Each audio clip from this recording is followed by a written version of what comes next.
Welcome to Change the Narrative. This is Kim. This is Lamb. What up, world?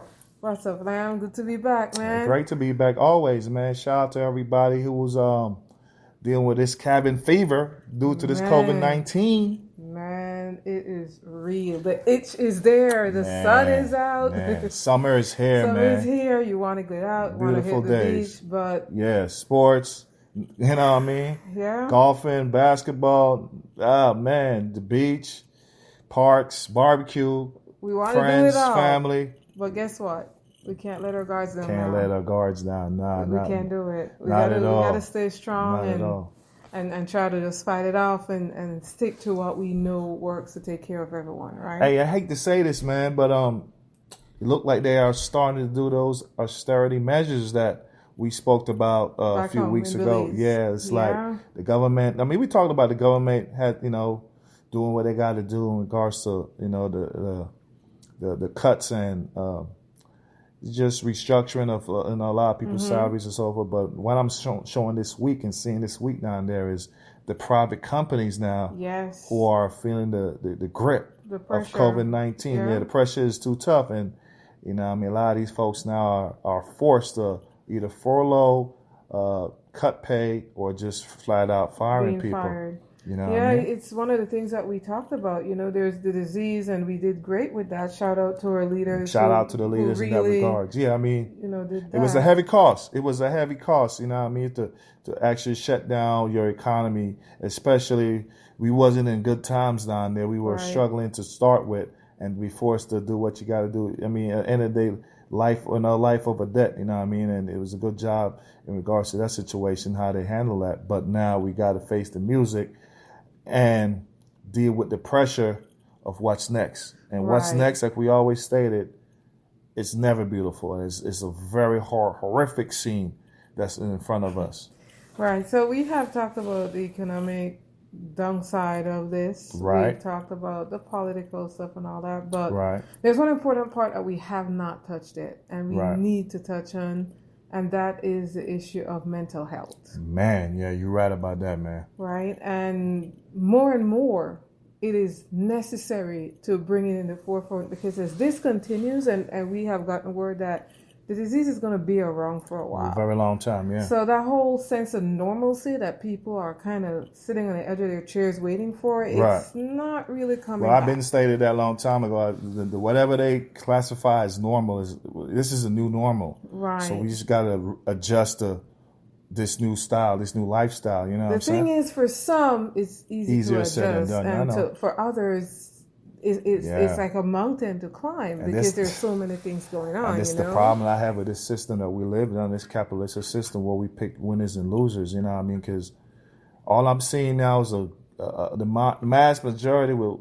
There's an L train coming their way. There's a bunch of losses coming, man, and I don't see how a lot of people can recover financially, and I definitely don't see how a lot of people will recover mentally.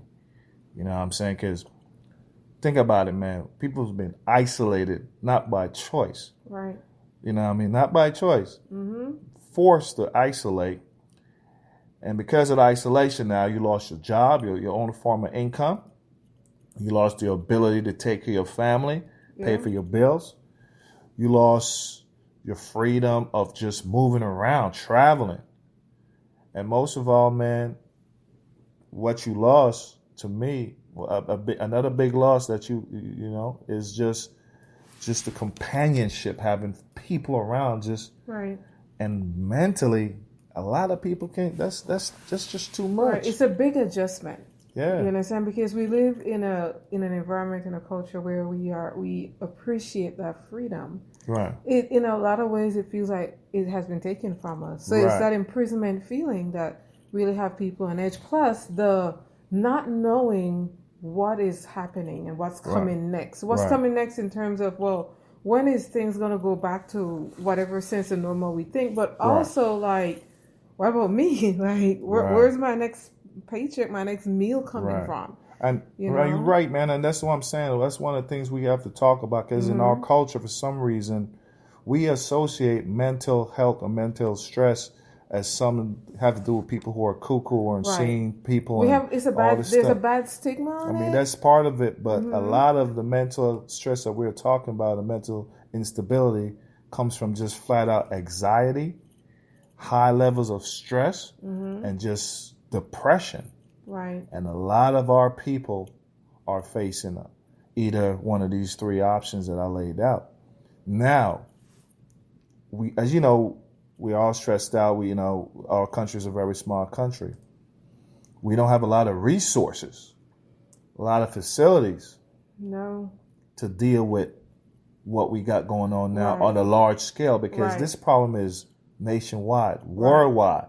So on a medical level, we don't have a lot of resources, but there are things that we as a community should be able to do right. that would help each other, and we have to rely on each other for that. And I think if we make a point of doing those things more, it will help tremendously. Man, I mean, if you look at it in the big picture, look at the disease, right? Right. There's not a vaccination or a cure, but if we wear a mask, it kind of helps and contain. It's containable. Little things that we can do, and I think maybe those are some of the things that we need to talk about, just for the people who might need to hear it. Well, we need to. What part you can play in helping others with the mental health situation, even if you're going through it. Well, what we saw on the news, man, a young man, 24-year-old young guy, was reportedly, we don't know for sure, but reportedly took his own life because of just the overwhelming stress of not able to, keep a roof over his head, right, and then be stuck with this dumb face mask rule, be charged with that. And I mean, that's just sad, man. I mean, it's a young man with a bright future ahead of him, and we shouldn't have, at no point lose our people, especially at that age, over some as so for some people, we look at it as insignificant as that, you know what I'm saying? Right. So, but again, we don't know what people are going through. No. And I think that's one of the first things that we have to start thinking about. I see you, you see me, but we don't know mentally what type of struggles people are facing. So there are little things we can do. Just be kind to people. Just you have no idea. Right. So little things like that, being kind to people. Man, people are walking time bombs right now. Taking time bombs. You know what I'm saying? And anything right now would trigger a person who's very, very stressed. So you got to be very careful how you approach people. But the same way little things can trigger them, little things can also reassure them. Right. And we have to keep that in mind and try to think of it as a glass half full, right? Well, but the problem is, man, once you once you one of the have-nots, once you one of the ones who are struggling, there tends to be an extra level of people don't care. You know what I'm saying? It's like society tend to write you off in a sense, and people who are high level anxiety and stress and all this stuff that we're talking about right now, you tack that on to whatever the situation was before, how they feel just in their status in society as it is. It's just too much. It's way too much. And I just think people got to, at some point, man, we got to stop the negativity against each other, man. Show each other love, man. Family members really need to check on their loved ones. You know what I'm saying? So those are the little things, right? Being kind to each other, like you just said, checking up on people. Communication is key. Right. And it's simple things. Pick up the phone. Do a video chat. Call someone. Send a text. Right. It could be very little things that just let people know that somebody's out there that care. And for you, if you're feeling that way, you can do the same too. Right. Just reach out to somebody. Right. It's hard for some people though. Like I said, a lot of people who are isolated, man, don't have anybody. And probably don't have the means of those multimedia communications that you're talking about. So how do you really get to that person, and especially with the curfew and so on and so forth. So again, I give the government a shout out for a good look in how they handle the actual virus itself. But I think it's time they need to go ahead and roll back some of the extreme measures they got going on right now, because people needs to be able to, find a means to take care of themselves. Right. Right. Well, they are making some moves, but they're more. People need avenues to outlets like sports, exercise, going to gym. You know what I mean? They need those outlets to be open back again. You know what I'm saying? Right. I think the biggest concern is just how do we do that safely? We can, but then this is why I was trying to stress to you earlier. Now that we are at this point where Belize is COVID free, now it's time to do things smart. That's the reason why we got to test more. You know what I mean? We based on the information we're getting from the CDC and WHO, they're saying that the certain age group are less likely to have fatalities from the COVID-19. So what you want to do is test these people as much as you can. And get these people back in the work environment, man. Restart your economy. Get these people back in some form of normalcy. Right. Because this isolation, this curfew, this $5,000, for not wearing a mask, it's a killer. It will be. It's if you see, it's going to do more damage. Having adverse effects. Yeah, you're gonna have more damage than the actual disease itself, and the economic part of it. This is a long term. This is a marathon at this point. Mm-hmm. So let's just get people back in some form of normalcy at this point. Right. So you're suggesting that we need to just open the country itself, open our borders? Are we there yet? Well, I'm thinking they should open, at least let flights come in. Because I won't open my borders next to Mexico or Guatemala, no. But I'll let international flights come in, and with international flights that coming in, you have a better chance in tracking these people. Meaning, test these people once you get into the airport. Once you test them, someone is showing signs of or symptoms of COVID-19.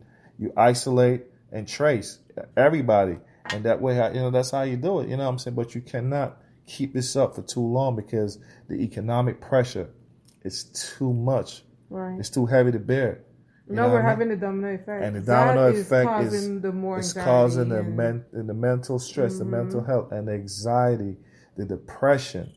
You know what I mean? The isolation, not having people to talk to, interact with, just basic communication. Right. You know what I mean? Then we add that with not able to pay your bills, not having enough food to eat. It's too much. It's way too much. It's way too much. You know what I'm saying? So I just think that this have to happen immediately. Which part? The opening up and letting people at least socialize? Yeah, like have people go back to gyms. Gyms can be safe. You know what I mean? Just have, people clean the gyms, constantly. Have, 10 to 15 people work out at a time and keep their social distance while they work out. Mm-hmm. But keep people interacting and people having a means to survive. Right. Because what that does, it gives you an outlet. That is one of the ways that you reduce stress. You exercise, Yeah. Little things like that. Getting out there, getting your mind off of things. Yeah. We've been talking a lot about we need to start to grow things. You can grow a garden. Right. Just make it possible for people to be able to move around. Not only that, the sun is out, man. Summer is here. Out. You know what I mean? It's getting hotter. Mm-hmm. People need to move, breathe. You know what I mean? Yeah. So I don't understand what's the hold up. I mean, it's a balance even if they were to take the curfew time from 8 o'clock and push it up to midnight, make it at midnight, then that's fine. But don't. You can't keep this up. The curfew is still on at 8 o'clock. 8 o'clock. Like, you know what I'm saying? If you live in the villages, you're so stressed out trying to get food and things going. You cannot, you know what I'm saying? Then the buses are... Yeah, that's tough. Like, for instance, my sister-in-law works in Belize City. Right. And she gets off work at like 6. Right. But she has to get on a bus. The first day she went back to work, it didn't even occur to her that the last bus was is like at leaving 7. Belize City. No, at 6. At 6. Whoa. So she was stuck. Like, we had to go and get her. Right. But, just a little things, because if they catch you out the house, the people are so scared. Yeah, man, it's beyond scary. I mean, again, this is the highway robbery they doing, man. They need to stop that, man. That's just, it's ridiculous at this point. It is. It's ridiculous, man, and people cannot handle it no more, man. Right. And we talk about the mental health aspect, and there's different things too. There's also the domestic abuse and all that's happening inside of those homes that is also adding to that type of stress. And the ones, to me, the killer that we don't talk about as much are the kids, man. The kids. We have no idea what these kids are going through. And I'm telling you, man, a lot of these kids are resilient, you know what I mean? But don't underestimate the pressure, the mental stress, the long-term effect this will have on the minor and the juvie. Right, that lack of interaction. For them, man. The lashing out. You know what I mean? You start seeing a lot of these kids will start to lash out. You know what I'm saying? A lot of these kids their attention span will, you know what I mean, will not be there. Mm-hmm. I can't even imagine trying to open up a school and push these kids back to school right now because their minds are in overload. Yeah, it's true. And where are the help for these kids? Right. Where is the help? Where do we find help for our children? Especially at a large mass. I have no idea. And that's a great point because even kids like our son's age is 7. They're not just dealing with, oh my goodness, I'm home by myself, I have to homeschool, but they are also aware of the disease. That's right. Yeah, and sometimes we forget that they are watching TV too. They are listening. They're influenced. They're being influenced by it, and they're noticing that mommy has no money. Mommy's stressing out, so I can't get what I need. I can't get what I want. Mm-hmm. You know what I mean? Because that trickles down, man. These kids are smart enough to see what's going on. It's true. You know what I mean? And again, if you mentioned, this leads to other aspects, the domestic violence in the house, which is also an adverse effect on these kids. You know what I mean? Not just having enough food. We're not even talking about these kids just getting the 3 squares a day. Yeah. Like how many of our kids are struggling right now? And what are they eating when they do eat? You know what I'm saying? Because the hardest thing to get when things are hard is healthy food. Healthy food. So what are they eating? What are they putting in their bodies? That's a whole other story. You sit down and think about this, man. It makes you sad. Yeah. It makes you very sad. It makes me, man, you wish you can do a whole lot more because you know the long-term effects of this situation. And now these landlords are being pressured to kick people out. I just think they just dropped the ball in a lot of ways. They did good in some ways, but man, for average Joe, for average person, man, this might be the last straw. You know what I'm saying? Because think about it. If you don't have anything, a job, you don't have enough food on your table, you don't have no one to lean on for assistance, how do you pick up the pieces? Where do you go from here? Who's there for some form of assistance? Like, where do you go? And that is a question we all, as Belizeans, has to answer.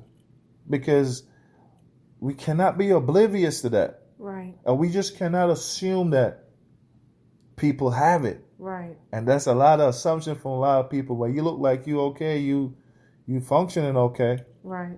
But where do you go? How do you pick up the pieces? Like, seriously, where do you get a job?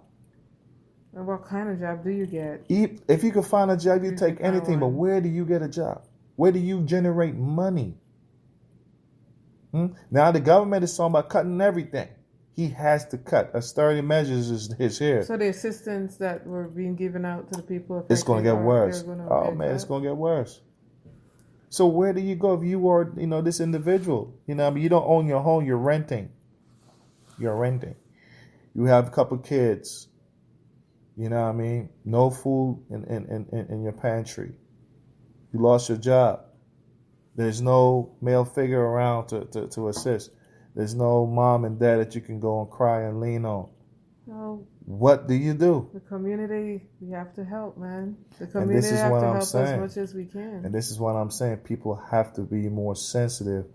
And in situations like that, you got to be, aware of it and just be ready to help each other out, man. Because no other time we need each other. In that situation, you have to be able to ask for help too, and that willingness. And that's the thing, strip that pride away. Because especially our culture, do that. Our culture is don't talk about this that we talk about to start with, but our culture tend to look down or just completely omit people who tend to reach out for help. Well, we have to stop that. You have to reach out because yes, I can reach out, but if sometimes I don't know. And if you are introverted and just keeping everything to yourself, right. You're not asking for help, you're not seeking help, then it's hard for people to help you. So one of the things we want to put out there is if you're in a dire situation, ask for help. Right. You never know who can help. But where do you ask for this help? Then you as a neighbor, as a community, as someone. This is the flip side of it too. Then you have the law enforcement who, are not the best trained. They're coming with the hammer on you. Yeah. Treating you like you were less than a dog. Mm-hmm. You know what I mean? Just talking to you and just treating like this is what I'm saying. Do you see how this is escalating this is escalating to something that you're a walking time bomb. Mm-hmm. Then you watch the local news and it's always people talking down to you, and it's like you feel almost like you're not a human being. Yeah, but we have to I don't know, give some type of hope. I know it's a bad situation. Yeah, we got to give hope, but we also got to really describe the situations for those people. Yeah. Because the problem is realistic. Those people don't have a voice. And those people are crying out right now.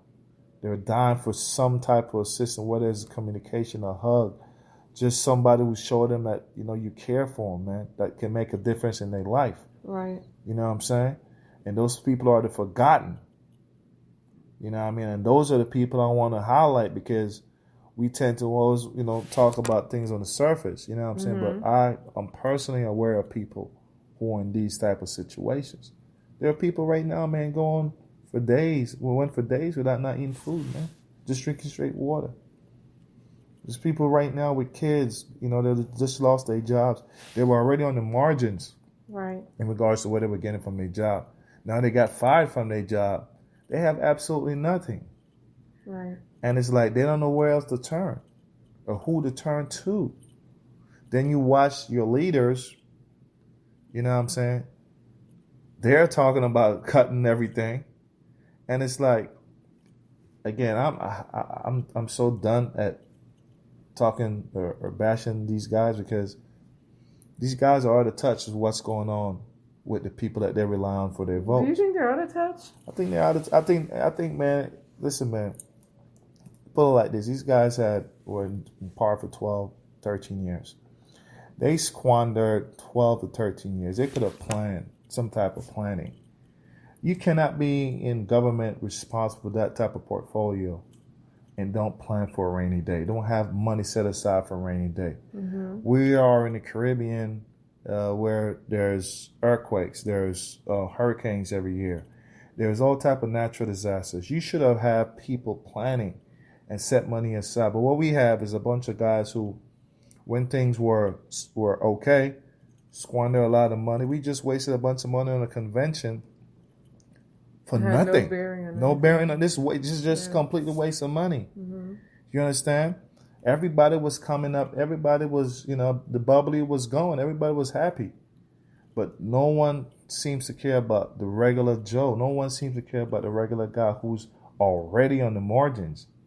Now you're telling these same people now who are on the margins, you're not going to have a job. I don't know when you'll be able to get your job. I'm going to put you on a curfew and I'm going to charge you $5,000 for not wearing a mask. Now, what kind of nonsense is this, man? Now, again, I do understand some of the things that had to do with, because of the disease. But like they say, the cure cannot be worse than the disease itself. Right. The effects can, the long-lasting effects. Exactly. Can. So now you have a huge part of your population now who pretty much, I feel like they just are writing these people off. They're going to fall through the cracks. We can't have that. And we're talking about kids, man. That's the part that bothers me the most. We're talking about kids, man. Young kids. You know what I'm saying? Again, I have to go back to outreach community programs. Communities have to get together. There's no community programs. But there could be. Kim. There could be. Kim, everybody's cash strapped. Clint, we cannot do it by small ourselves, businesses. though. Listen, let me tell you, a lot of these small businesses who hire these folks to start with are out of money. They're about to go bankrupt. And the government is still telling these people they cannot open up until July 1st. Or if they do, It's on a go slow measure. Everybody's in line. Every special interest group is in line for some type of bailout. Whether you're in transportation, hospitality, whether you're in the medical field, or in just public servant, you're lining up for some type of assistance from the government, and they don't have it because they squandered whatever resources they had when times were okay. Right. So how do you pick up the pieces, and how do you deal with these people that I'm talking about, the forgotten man, the man that no one talks about, the man who was already on the margins, the man who, who's been suffering their entire lives? Well, I'm not sure what the answer is to that as to how you do it, but what I know is that we can't start having more of what happened this week, right? We can't be losing our people and people being out there with no hope, thinking that taking their lives is a solution. I mean, that's not an answer, man. Like I said, it's life over death. We can't get. But at the same time, where do these people go for the type of assistance that can mitigate? You can't have the blind lead the blind in this situation, and that's what you're asking people to do, and that's what I'm starting to realize. I'm just trying to ask them, if you have it and you can help, just help a little bit. If everybody who have a little bit can help, and this is we what can I'm saying. Prevent some people from falling. And I feel like in these times, I hate to be the bearer of bad news. In these times, the one who have it are holding on tight to what they have because they're trying to squeeze as much as they have now to as long as they can, because they already know once that's gone, what's coming down the pipe. Nothing's coming back down the pike, so they will be without. So, like I stated before, basically what they're saying to a segment of the population, we're just going to write you off. And that is sad to me and unacceptable. And that's why I'm getting at. Because this is not a one-fits-all easy solution. This is not and what's so crazy about how these guys think? I listen to some of these politicians I know talking about. They have run up the debt, right? They run up the debt, put the people in this predicament. Mm-hmm. And now they're going at the mercy of these big institutions like the IMF, World Bank, and whatever lending institution they're going to for restructuring. So now you're at the mercy of these people. And once these people are involved with how they're going to restructure things, again, the small man is not counted or is not scheduled, right, or is not part of that discussion, right, whatsoever. As a matter of fact, it's more cuts. It's more people losing their jobs, teachers with retrenchment. You know what I mean?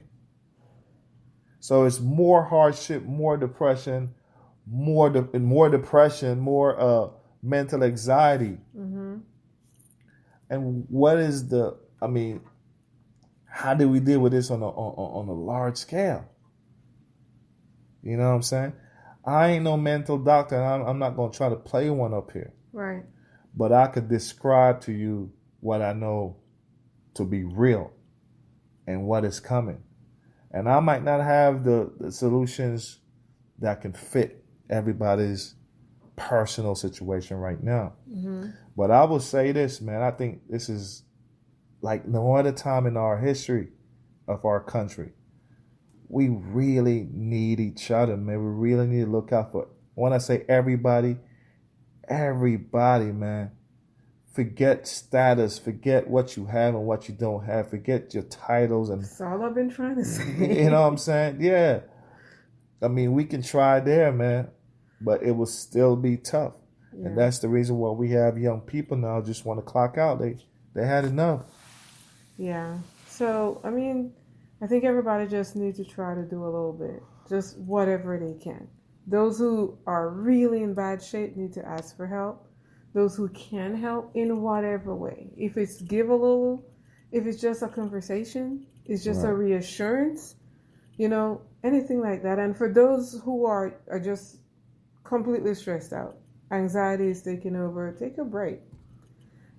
Forget all the news on COVID-19, because sitting there listening to that all day is not going to help. Yeah, but what else you got to do? You're stuck in your house. I don't know. Watch Netflix. Do something. Go outside. People have TV to watch Netflix.